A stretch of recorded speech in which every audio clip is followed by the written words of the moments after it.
Hi! Kamusta ka mo tanan? Ang ngalan ko si Adrian. Mastoryahanin naman kita pati sa pahamot. Ini nga pahamot nga luyag ko istorya sa inyo subong tawag siya Wood Sage and Sea Salt for Men and Women. Iyan ni siya ni Joe Malone.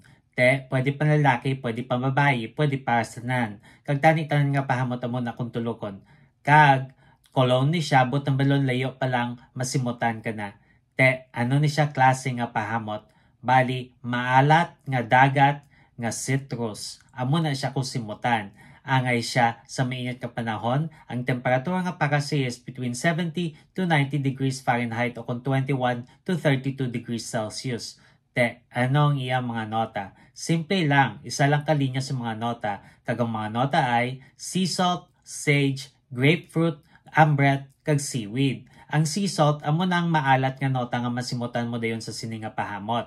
Tapos ang sage naman, manamit nga nota kay ginagamit sa pagluto. Tapos ang grapefruit, pait nga citrus nga nota. Ambret, matamis kag mabulak nga nota. Kag seaweed nga maalat kag dudagat nga nota. Kabay pa nga namian ka mo sini nga pahamot. Kag kung may iban pa ka mo mga pahamot nga luyag istorya sa akon, ibilin lang sa comment section. So naman, bye-bye!